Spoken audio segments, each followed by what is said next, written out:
Comunista, de Richard Ford. Mi madre tuvo una vez un novio llamado Glenn Buster. Era el año 1961. Mi madre y yo vivíamos en la pequeña casa que mi padre le había dejado en lo alto de la cuenca del Sun River, cerca de Victory, Montana, al oeste de Great Falls. Mi madre tenía entonces 32 años y yo 16. Glenn Buster tenía una edad intermedia entre una y otra, la edad de mi madre y la mía, aunque no puedo precisar más sobre este punto. En aquella época vivíamos del dinero de los seguros de vida de mi padre. Mi madre trabajaba además media jornada como camarera en Great Falls y por las tardes solía ir a los bares, y sé que fue en uno de ellos donde conoció a Glenn Buster. A veces volvían juntos a casa y pasaban la noche en el cuarto de mi madre, o bien ella me llamaba por teléfono desde la ciudad para decirme que se quedaba con él en su pequeño apartamento de Lewis Street, al lado de las vías muertas de la Great Northern. Me daba su número de teléfono cada vez que se quedaba, pero yo nunca llegué a llamarla. Tal vez pensaba que lo que hacía era algo horrible, pero era más fuerte que ella y sencillamente no podía evitarlo. Yo, por mi parte, no veía en ello nada malo. Me parecían cosas normales de la vida y me lo siguen pareciendo. Era una mujer joven y eso era algo que yo sabía incluso entonces. Glenn Buster era comunista y su afición era la caza. Hablaba de caza constantemente. Faisanes, patos, ciervos, mataba todo tipo de animales. Decía, había estado en Vietnam ya en época tan temprana, y cuando venía a casa solía contar que disparaba contra los animales del país, monos y bellos papagayos, con fusiles militares y por el mero placer de la caza.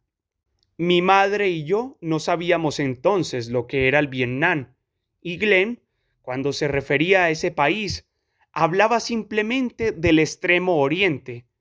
Hoy pienso que debió de trabajar para la CIA y que le decepcionó algo que vio o descubrió y que acabó por perder su empleo, pero a nosotros esas cosas no nos importaban. Glenn era alto y de ojos oscuros y pelo negro y corto, y casi siempre estaba de buen humor. Había dejado a medias, decía, una carrera universitaria en Peoria, Illinois, donde se había criado. Pero en la época de su relación con nosotros, trabajaba de jornalero en las acequias de los trigales y se pasaba los inviernos sin trabajar, frecuentando los bares y bebiendo con mujeres como mi madre, con empleo y algún dinero para gastar. Es un género de vida muy corriente en Montana. Lo que quiero contar sucedió en noviembre. Llevábamos algún tiempo sin ver a Glenn Buster, 2 meses para ser exactos. Mi madre conocía a otros hombres, pero la mayoría de los días volvía a casa al salir del trabajo y se quedaba en su cuarto viendo la televisión y bebiendo cerveza.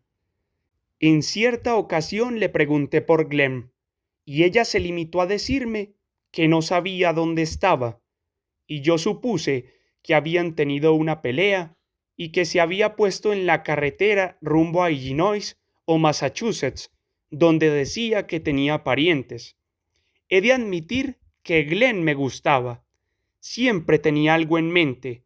Era sindicalista además de comunista y solía decir que el país estaba emponzoñado por los ricos y que era necesario que los hombres fuertes lo devolvieran a la vida. Y a mí me gustaba oírle porque mi padre había sido también sindicalista y gracias a ello teníamos una casa donde vivir y dinero para nuestra subsistencia. He de hacer constar también que por aquellas fechas yo había tenido unas cuantas peleas con chicos de la ciudad y una vez con un indio de Choteaut, y que a raíz de ellas había conocido a varias chicas.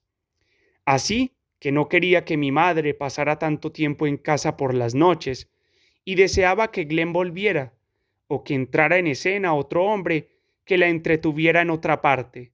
Un sábado, a las 2 de la tarde, Glenn llegó al jardín de casa en un coche. Antes había tenido una gran Harley Davidson color marrón en la que solía moverse casi todo el año, con sus altas botas de regador negras y rojas y una gorra de béisbol con la visera hacia atrás. Pero esta vez tenía un coche, un Nats Ambassador azul.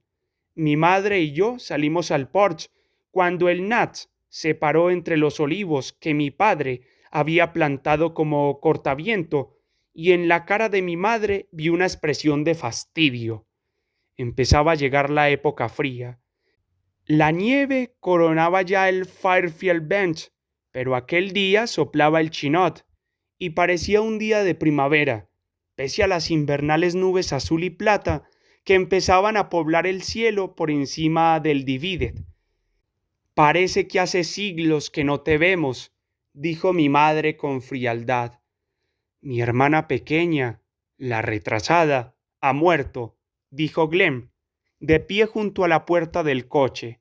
Llevaba el chaquetón naranja de BFW y unas zapatillas de lona de esas que llamábamos zapatos de borracho y que antes jamás le habíamos visto usar. Parecía de muy buen humor.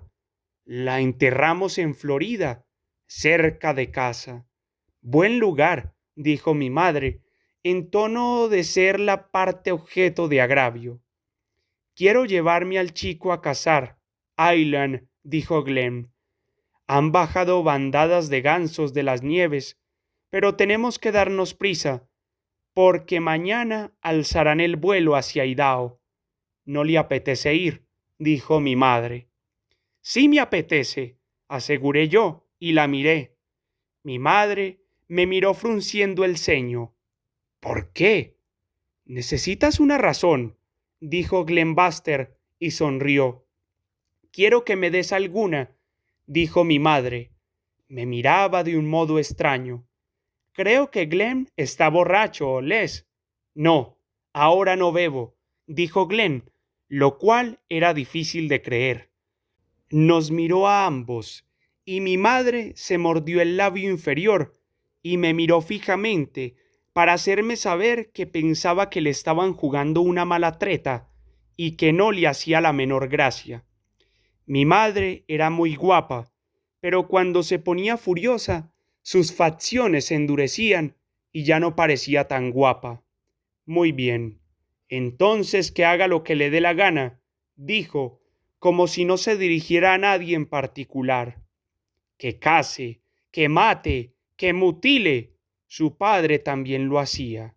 Se volvió y entró en casa. ¿Por qué no vienes con nosotros, Aileen?, dijo Glenn. Seguía sonriendo, complacido. ¿A hacer qué?, dijo mi madre. Se detuvo, sacó un paquete de cigarrillos del bolsillo del vestido y se puso uno en la boca. Vale la pena verlo, dijo Glenn. Ver animales muertos, dijo mi madre.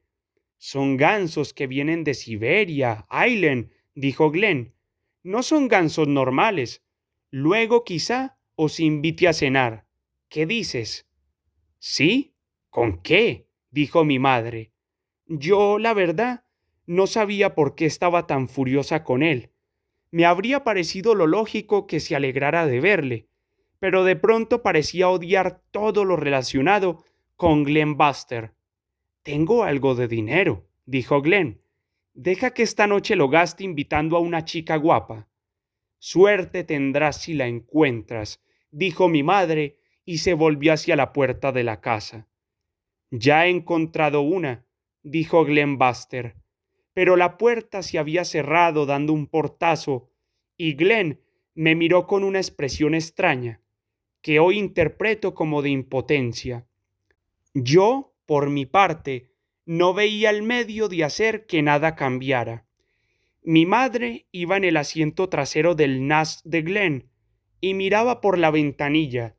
Mi escopeta de 2 cañones iba delante entre Glenn y yo, junto a su repetidora belga, que Glenn llevaba cargada con 5 cartuchos en previsión, explicó, de que surgiera a un lado de la carretera alguna posible pieza. Yo había cazado conejos y faisanes y otras aves, pero no había participado nunca en una verdadera cacería, de esas que exigen ir a un lugar determinado y cumplir con ciertos ritos formales, y estaba muy excitado. Tenía el presentimiento de que estaba a punto de sucederme algo importante y de que sería un día que habría de recordar para siempre. Mi madre guardó silencio largo rato y yo tampoco dije nada. Atravesamos Great Falls y nos encaminamos hacia Fort Benton, que está en las riberas llanas donde se cultiva el trigo. Los gansos forman pareja de por vida, dijo mi madre de pronto, sin venir a cuento. Espero que lo sepas. Son animales especiales. Lo sé, respondió Glenn sin volverse. Les tengo el mayor de los respetos. Así que ¿dónde has estado estos 3 meses? Lo pregunto por simple curiosidad. Estuve de aquí para allá durante un tiempo y luego me fui a Douglas, en Wyoming. ¿Y qué pensabas hacer allí? Preguntó mi madre. Quería encontrar trabajo, pero no resultó. Voy a ir a la universidad, dijo mi madre de pronto. Era la primera vez que la oía decir tal cosa. Me volví para mirarla, pero ella miraba por la ventanilla y ni siquiera reparó en mi gesto.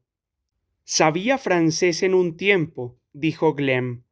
Rosette quiere decir rosado, y rouge rojo. Me echó una mirada y sonrió. Creo que es una excelente idea, Aileen. ¿Cuándo piensas empezar? No quiero que les piense un día que lo educaron siempre unos chiflados, dijo mi madre. Les también tendrá que ir, dijo Glenn. Sí, después de mí, irá él. ¿Qué dices de eso, Les?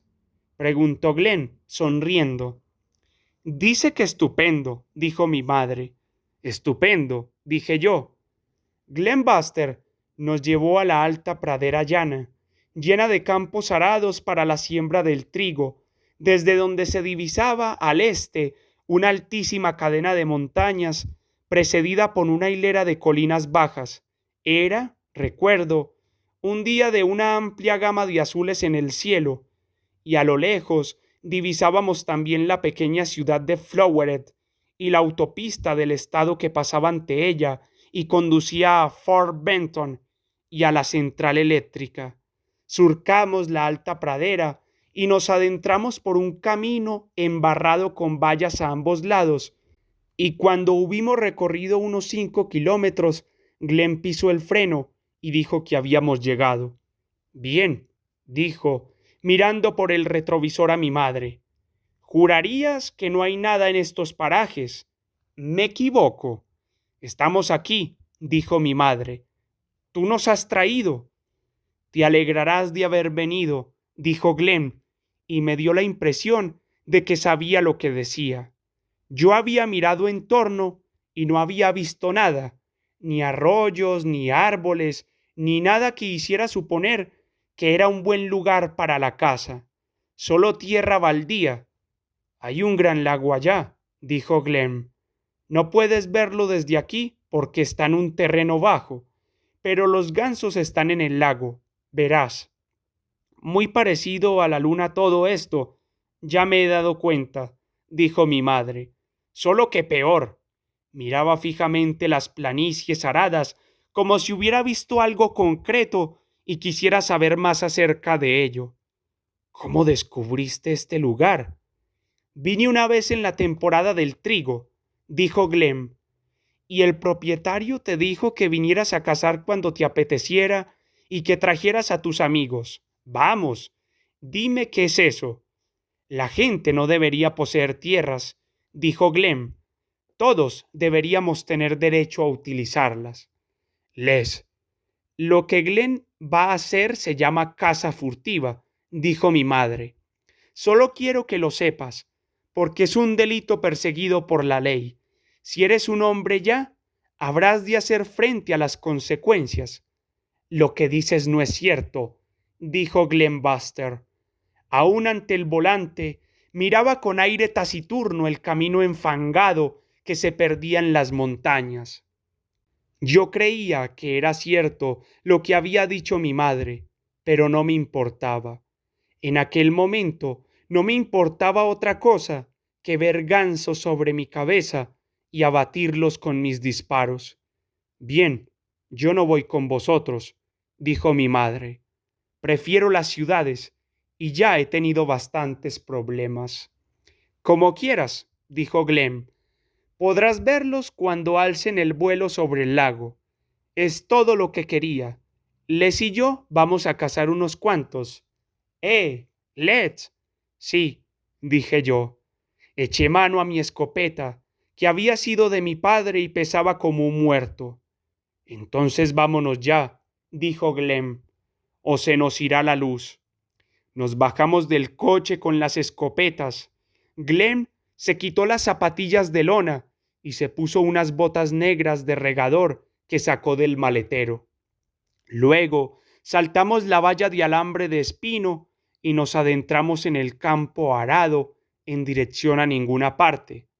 Cuando aún no nos habíamos alejado mucho, me volví a mirar a mi madre, pero solo alcancé a ver la parte superior de su cabeza, pequeña y oscura, semioculta en el asiento trasero del Nats, fija en una dirección y cavilando sobre cosas que yo aún no era capaz de formular.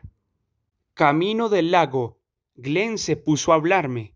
Yo nunca había estado a solas con él y sabía poco sobre su persona, aparte de lo que mi madre había querido contarme. Unas veces que bebía demasiado y otras que era el hombre más adorable que había conocido y que un día se casaría con alguien, aunque no creía que ese alguien fuera ella. Glenn me dijo mientras caminábamos que le hubiera gustado acabar sus estudios universitarios, pero que ya era demasiado tarde, que su mente ya no era joven. Dijo que el Extremo Oriente le había gustado mucho, que las gentes de aquellos países sabían cómo tratarse mutuamente y que, aunque en aquel momento no podía, algún día volvería. Dijo también que le gustaría vivir en Rusia durante un tiempo y mencionó los nombres de unas personas que habían estado allí, nombres que yo no conocía. Al principio sería duro, dijo, porque todo era muy diferente, pero el recién llegado pronto se aclimataría y ya no querría vivir en ninguna otra parte. Los rusos, además, trataban a cuerpo de rey a los norteamericanos que iban a vivir a la Unión Soviética. Ahora, me explicó, había comunistas por todas partes. No eran conocidos, pero ahí estaban. En Montana había muchos, y él se mantenía en contacto con todos ellos.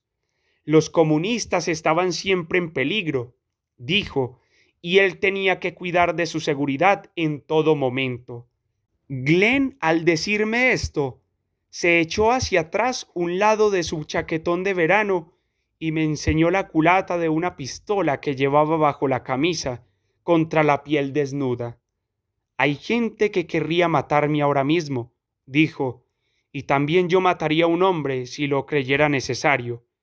Seguimos caminando, pero al poco añadió, creo que no sé gran cosa de ti, Les, pero me gustaría. ¿Qué es lo que te gusta hacer? Me gusta el boxeo, dije. Mi padre boxeaba. Saber boxear es muy útil. Sí, supongo que uno ha de saber cómo defenderse. Yo sé defenderme, dije. ¿Te gusta ver la televisión? Dijo Glenn, y sonrió. No mucho. A mí me encanta, dijo Glenn. Si tuviera un televisor, me olvidaría hasta de comer. Miré hacia adelante, por encima de las verdes copas de los arbustos de salvia que crecían en la linde del campo arado, con esperanza de ver el lago. En el aire había una ligereza y un aroma dulce que, pensé, quizá emanaba del lugar al que nos dirigíamos, pero yo seguía sin ver nada. ¿Cómo vamos a cazarlos? Dije. No es difícil, dijo Glenn. La caza, la mayoría de las veces, no es ni caza, solo es disparar. Y hoy va a ser así. En Illinois, los cazadores cavan agujeros en el suelo y se meten en ellos y sacan al aire los señuelos. Y los gansos vienen y vienen hasta el cazador. Pero ahora no tenemos tiempo para eso, me dirigió una mirada. Aquí tendremos que aprovechar el primer momento. ¿Cómo sabes que están? Pregunté. Miré hacia las montañas de Hillwood, situadas a 30 kilómetros, y contemplé su pie mitad de un azul oscuro, mitad cubierto de nieve. Y entonces divisé a lo lejos la pequeña ciudad de Floweret, y me pareció mísera y mal iluminada. Vi el letrero rojo de un bar y un coche que se alejaba despacio de los diseminados edificios. Siempre vienen en noviembre, dijo Glenn. Vamos a cazar furtivamente. ¿Te importaría algo? Preguntó Glenn. No, nada. Bien, pues no somos furtivos, dijo Glenn. Seguimos un trecho sin hablar. Me di la vuelta una vez y vi el coche a lo lejos, diminuto en la vasta planicie. No pude ver a mi madre y supuse que había puesto la radio y se había echado a dormir, que es lo que solía hacer todas las noches en su cuarto.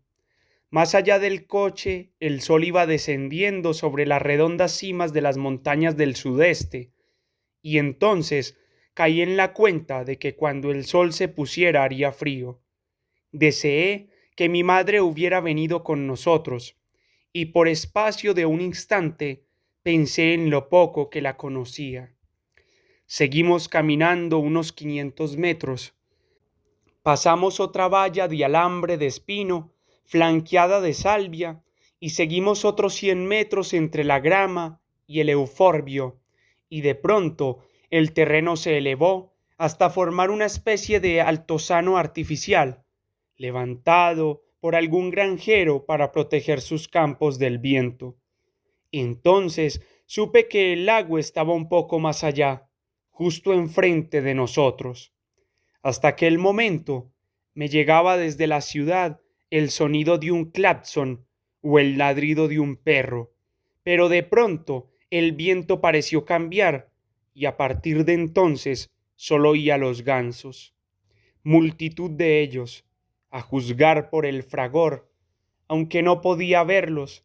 Me quedé quieto y escuché el sonido chillón, agudo, un sonido que jamás había oído tan cerca, un sonido enorme, pese a no ser estentorio. Eran miriadas, pensé, y henchí el pecho, y mis hombros se tensaron a causa de la honda expectación.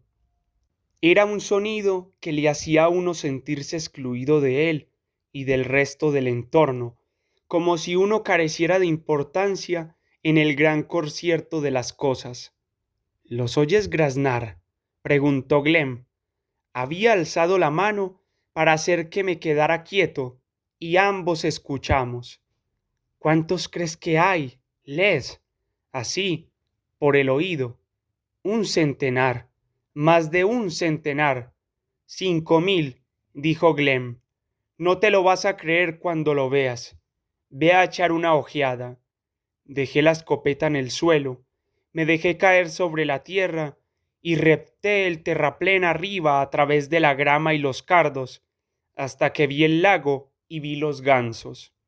Allí estaban, como una gran banda blanca posada sobre el agua, ancha y larga y continua, una vasta extensión de gansos de las nieves a unos 70 metros de mí, sobre la orilla, aunque adentrándose un buen trecho sobre la superficie del agua. El lago era grande, de cerca de 1 kilómetro de anchura, con tupidos cañaverales de anea en su orilla opuesta, y ciruelos salvajes más allá, y la montaña azul al fondo. ¿Ves la enorme bandada? Me susurró Glenn desde abajo. Sí, la veo, dije, sin dejar de mirar. Era algo digno de verse, un cuadro que jamás había visto antes y que no he vuelto a ver desde entonces. ¿Hay algunos en tierra? Preguntó. Sí, en la grama, dije, pero la mayoría están nadando. Estupendo, dijo Glenn. Tendrán que echarse a volar en un momento u otro, pero no vamos a esperar a que lo hagan. Reculé por el terraplén hasta donde estaba Glenn y recogí mi escopeta. La luz declinaba ya y el aire se volvía fresco y adquiría un tono púrpura. Miré hacia el coche y no pude verlo, aunque tampoco estaba ya seguro de su situación exacta bajo aquel cielo inflamado. ¿A dónde se irán? Dije en un susurro, porque no quería que nada pudiera echarse a perder por algo que yo dijera o hiciera. Para Glenn era importante disparar contra aquellos gansos, y para mí también lo era. Al trigo, dijo Glenn, o quizás se vayan definitivamente. Me gustaría que estuviera aquí tu madre, Les. Luego tendrá que lamentarse. Oí a los gansos peleando y graznando sobre la superficie del lago, y me pregunté si sabrían que estábamos allí. Seguro que lo lamenta, dije, con el corazón latiéndome con fuerza dentro del pecho, pero no creía que fuera a lamentarlo mucho. El plan de Glenn era muy simple. Yo me quedaría tras el terraplén, y él se arrastraría con su repetidora por la grama hasta estar situado a la menor distancia posible de los gansos. Luego se pondría en pie y dispararía contra los que tuviera más a mano, tanto en el aire como en el suelo, y cuando los demás alzaran el vuelo, algunos, con un poco de suerte, vendrían hacia mí al tomar la dirección del viento, y yo dispararía, y ellos girarían en redondo y se dirigirían hacia Glenn, que volvería a disparar. Él, con suerte, dijo, podría matar 10, y yo tal vez 5. No parecía muy difícil. No dejes que te vean, advirtió Glenn. Espera hasta que casi puedas tocarlos, y entonces ponte de pie y dispara. En esto, vacilar es perderlo todo. De acuerdo, lo intentaré. Dispárales a la cabeza y vuelve a hacerlo, dijo Glenn. Es fácil. Me dio unas palmaditas en el brazo y sonrió. Luego se quitó el chaquetón de verano y lo dejó en el suelo. Trepó terraplén arriba con el rifle entre los brazos y se puso a reptar entre los tallos secos y amarillos hasta que desapareció de mi vista. Entonces, por primera vez aquel día, me quedé solo. Y no me importaba. Me puse en cunclillas sobre la hierba. Cargué la escopeta de 2 cañones y saqué del bolsillo otros 2 cartuchos para tenerlos en la mano. Moví el seguro una y otra vez para cerciorarme. Se había alzado un ligero viento que sacudió las hierbas y me hizo tiritar. No era el cálido Chinook, sino el viento frío del norte, el viento del que trataban de huir aquellos gansos.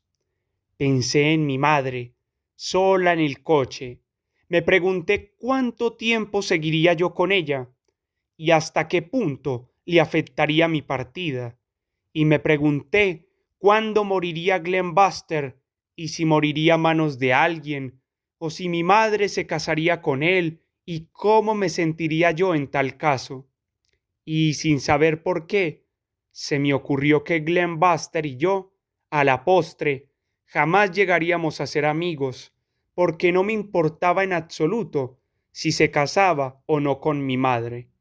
Luego pensé en el boxeo y en todo lo que mi padre me había enseñado en ese campo, a apretar bien los puños, a lanzar el golpe desde el hombro, en línea recta, y a no golpear nunca reculando. Cómo atajar un golpe barriendo con el puño hacia adentro, cómo mantener la barbilla baja y cómo avanzar hacia un hombre que está a punto de caer para golpearle de nuevo. Y, lo más importante de todo, a tener los ojos bien abiertos cuando golpeas en la cara y hieres a tu adversario, porque necesitas ver lo que estás haciendo para darte ánimo, y porque es cuando cierras los ojos, cuando dejas de pegar y te lastiman de verdad. Lánzate sobre tu adversario, Let's solía decirme. Cuando veas tu oportunidad, lánzate sobre él y golpéale hasta que caiga. Esa, pensé, habría de ser mi actitud en todas las cosas. Y entonces volví a oír a los gansos. Graznaban al unísono, ahora en un tono más agudo y más sonoro, como si el viento hubiera vuelto a cambiar de dirección y pusiera en el aire frío sonoridades nuevas. Y luego oí un estampido, y supe que Glenn estaba entre ellos y que se había puesto en pie para disparar. El ruido de los gansos creció, se hizo más ensordecedor, y sentí que los dedos me quemaban a causa de la fuerte presión que ejercía contra el metal. Y bajé la escopeta y abrí la mano para que la quemazón cesara y pudiera sentir el gatillo cuando el momento llegara. Glenn disparó de nuevo y oí cómo hacía saltar el cartucho, y todos los sonidos que llegaban hasta mí parecían amplificarse. Los gansos, los disparos, la agitación del aire mismo. Glenn hizo un tercer disparo, y supe que se tomaba su tiempo para afinar la puntería y dar en el blanco. Apreté mi escopeta y empecé a subir por el terraplén a gatas para no estar desprevenido cuando los gansos sobrevolaran mi cabeza y llegara el momento de disparar. Desde lo alto del terraplén vi a Glenn Buster solo en el terreno de grama, disparando a un ganso blanco con las puntas de las alas negras, que seguía en el suelo no lejos de él y que trataba de alzarse al aire. Volví a disparar una vez más, y el ganso cayó muerto sin dejar de agitar las alas.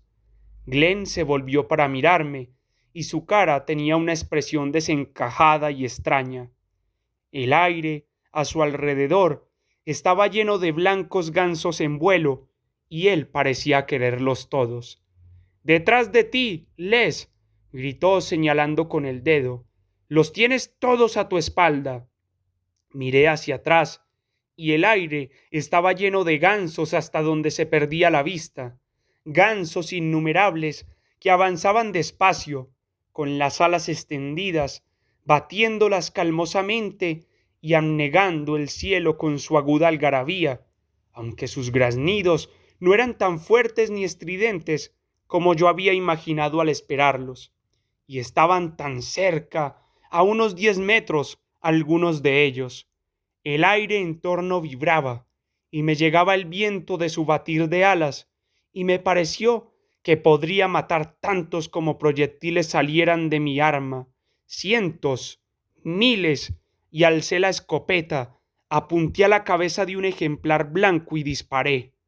El ganso se estremeció en el aire, sus anchas patas se hundieron bajo su vientre, sus alas se ahuecaron para retener el aire, y su cuerpo cayó a plomo y golpeó el suelo con un odioso ruido sordo, compacto, blanco, idéntico al que hubiera hecho un cuerpo humano. Volví a alzar la mirada y disparé contra otro ganso, y pude oír los perdigones incrustándose en su pecho, pero no se desplomó ni quebró siquiera su trayectoria. Glenn disparó de nuevo y otra vez. ¡Eh!, le oí gritar. ¡Eh! ¡Eh! Y había gansos sobre mi cabeza, gansos en hileras sucesivas. Abrí la escopeta y la volví a cargar, y mientras lo hacía pensé: necesito seguridad en mí mismo, seguridad en lo que hago. Apunté a otro ganso y le alcancé en la cabeza, y cayó de modo idéntico al primero, con las alas extendidas y el vientre hacia el suelo, y con idéntico ruido al golpear contra la tierra.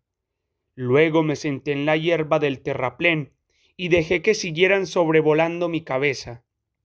Ahora estaba ya en el aire toda la bandada, moviéndose en un lento torbellino sobre mí y el lago y todas partes, buscando el viento y enfilando hacia el sur en largas y vacilantes filas que recibían los últimos rayos de sol e iban volviéndose de plata al alejarse. Era algo digno de verse, puedo asegurarlo. 5.000 gansos blancos en el aire, por encima de tu cabeza, creando una batahola sin parangón con lo que hayas podido ir jamás. Pensé, esto es algo que no volvería a ver en mi vida y que nunca olvidaré. Y no me equivocaba. Glenn Buster hizo otros 2 disparos. Falló el primero, pero el segundo alcanzó a un ganso que se alejaba de él en aquel instante, y que al acusar el impacto zozobró y fue volando hasta posarse sobre la superficie vacía del lago, donde se puso a nadar y a graznar como si nada hubiera pasado. Glenn, de pie entre los matojos, con la repetidora bajada, se quedó mirándolo. No debería haberle disparado. ¿No crees, Les? No sé, dije, sentado sobre el montículo, mirando al ganso que nadaba sobre el lago. No sé por qué los mato. Son tan bellos, dijo Glenn y me miró. Yo tampoco. Puede que con ellos no se pueda hacer más que eso. Glenn volvió a quedarse mirando al ganso y sacudió la cabeza. Puede que hayan sido creados precisamente para eso. No supe qué decir, porque no sabía qué había querido decir con lo que dijo, pero lo que yo sentía era cierta turbación ante aquella inmensa multitud de gansos y un sentimiento vago, como de hambre, porque habían cesado los disparos y la cacería había terminado. Glenn empezó a recoger sus gansos y yo bajé hasta los 2 míos, que yacían muertos muy cerca el uno del otro. Uno había golpeado la tierra con tal impacto que tenía el vientre abierto y parte de las entrañas fuera. El otro, sin embargo, parecía intocado, con el suave vientre hacia arriba como una almohada, su cabeza y pico mellado, y sus diminutos ojos parecían aún con vida. ¿Qué tal los cazadores de ahí abajo? Dijo una voz. Era mi madre, de pie con su vestido rosa en lo alto del montículo, rodeándose el cuerpo con los brazos. Sonreía, pero tenía frío, y yo caí en la cuenta de que desde que habían empezado los disparos, la había olvidado por completo. ¿Quién ha cobrado todas esas piezas? ¿Has sido tú, Les? No, dije. Pero Les es un cazador. Aileen, dijo Glenn, sabe tomarse su tiempo. Sostenía 2 gansos blancos por el cuello, uno en cada mano, y sonreía. Mi madre y Glenn parecían radiantes. Veo que no has fallado mucho, dijo mi madre. No había duda de que admiraba a Glenn por sus gansos, y de que en el coche había estado pensando. Ha sido maravilloso, Glenn, dijo. Jamás había visto nada parecido. Eran como nieve. Vale la pena verlo una vez, ¿verdad? Dijo Glenn. Podría haber matado más, pero estaba demasiado excitado. Mi madre, entonces, me miró. ¿Dónde están los tuyos, Les? Aquí, dije, y señalé los 2 gansos que yacían a mis pies. Mi madre asintió con la cabeza de un modo tierno, y creo que en aquel momento lo veía todo con agrado, y quería que el día acabara bien, y que los 3 nos sintiéramos felices. Son 6, entonces, 6 en total. Uno sigue todavía allí, dije, y señalé con la mano el ganso que nadaba en círculo sobre el lago. A ver, dijo mi madre, e hizo pantalla con la mano para mirar. ¿Dónde está? Glenn Buster me miró entonces con una sonrisa extraña, una sonrisa que decía que habría deseado que yo nunca hubiera mencionado aquel ganso. Y yo también deseé no haberlo hecho. Miré hacia el cielo y vi las hileras ingentes de gansos que despedían destellos de plata a la luz del atardecer, y sentí deseos de que nos marcháramos y nos fuéramos a casa. Ese ganso ha sido mi error. dijo Glen Buster, y sonrió. No tendría que haberle disparado, Aylan, pero estaba demasiado excitado. Mi madre miró hacia el lago unos instantes, luego miró a Glen, y luego de nuevo hacia el lago. Pobre animal, sacudió la cabeza. ¿Cómo vas a cogerlo, Glen? No puedo cogerlo, dijo Glen. Mi madre lo miró. ¿Qué quieres decir? Dijo. Voy a dejarlo ahí, dijo Glen. No, no puedes dejar ninguno, dijo mi madre. Tú le has disparado y tú tienes que cogerlo. No es la regla. No, dijo Glen. Mi madre nos miró a uno y a otro. Métete en el agua y cógelo, Glen, dijo en tono dulce. Y mi madre, entonces, pareció muy joven, casi una adolescente, con su ligero vestido de manga corta de camarera y sus delgadas y desnudas piernas semiocultas por la grama. No. Glen Buster bajó la mirada hacia su repetidora y sacudió la cabeza. Yo no entendía por qué se negaba a hacerlo, porque era una tarea fácil. El agua del lago era poco profunda. Cualquiera hubiera visto que podría adentrarse en ella un largo trecho sin que llegara a cubrirle. Glen, además, llevaba puestas sus botas. Mi madre miró al ganso blanco, que se hallaba a unos 30 metros de la orilla. Tenía la cabeza erguida y nadaba en pausados círculos, con las alas recogidas, en reposo, dejando a la vista sus puntas negras. Métete y cógelo, Glenid. Por favor, dijo mi madre. Son criaturas especiales. No entiendes el mundo, Alien, dijo Glen. Son cosas que suceden. No tienen importancia. Pero es tan cruel, Glen, dijo mi madre, y afloró a sus labios una sonrisa dulce. Levanta los brazos, Lenny, dijo Glen. No veo ningunas alas de ángel. ¿Y tú, Let's? Me miró, pero yo aparté la mirada. Entonces ve tú a cogerlo, Les, dijo mi madre. A ti no te ha educado gente chiflada. Hice ademán de moverme, pero Glen Buster me agarró de pronto por el hombro y me retuvo con fuerza, con tanta, de hecho, que, como comprobaría más tarde, me dejó en la piel varios cardenales. No va a ir nadie, dijo. El asunto está zanjado. Mi madre le dirigió entonces una fría mirada. No tienes corazón, Glen, dijo. No hay nada digno de amarse en ti. No eres más que un hijo de puta. Y Glen Buster, entonces, asintió con la cabeza en dirección a mi madre, como si hubiera entendido algo que antes no entendía, algo que deseaba saber.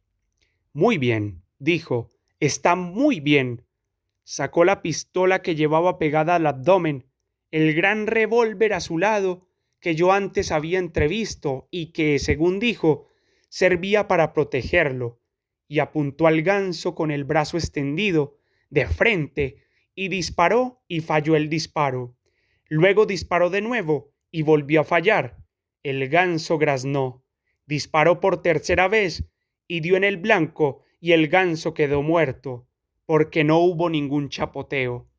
Siguió disparando hasta vaciar el revólver y lo alcanzó otras 3 veces, y el ganso, con la cabeza caída hacia un lado, se deslizó hacia el centro del lago, vacío y azul oscuro. Y ahora tengo corazón, dijo Glen, pero mi madre, cuando Glen se volvió, ya no estaba. Había echado a andar hacia el coche y había desaparecido casi en la oscuridad. Y Glen me sonrió. En su cara había una expresión desencajada. ¿Todo bien, Les? Dijo. Todo bien, respondí. En todo hay límites, ¿no es cierto? Creo que sí, dije. Tu madre es una mujer muy guapa, pero no es la única mujer guapa de Montana. Yo guardé silencio y Glen Buster dijo de pronto, toma, me tendió el revólver. ¿Lo quieres? ¿Quieres pegarme un tiro? Nadie cree que morirá un día, pero yo estoy preparado para morir ahora mismo. Yo no sabía qué hacer, aunque lo que en verdad quería hacer era golpearle en la cara con todas mis fuerzas y verlo en el suelo sangrando y llorando y pidiéndome que dejara de pegarle. Pero en aquel momento parecía asustado y yo no había visto asustado a ningún adulto. He visto a otros después y sentí lástima de él, la misma lástima que me habría inspirado un hombre muerto, y no le pegué. Puede apagarse una luz en el corazón. Todo esto sucedió hace años, pero aún puedo sentir lo remoto y triste que era el mundo para mí. Glenn Buster, pienso ahora, no era un mal hombre, era tan solo un hombre asustado de algo que nunca había visto antes, algo blando en su interior, o el que su vida tomara un rumbo que no le gustaba. Una mujer con un hijo, ¿quién podría reprochárselo? Ignoro lo que hace a la gente hacer lo que hace, o calificarse como se califica, pero sé que sería precioso vivir la vida de alguien para poder entenderla cabalmente. Mi madre trató de ver el lado bueno de las cosas, trató de encarar con esperanza la situación que la vida le había deparado, trató de cuidar de ambos, de ella y de mí, pero las cosas no resultaron.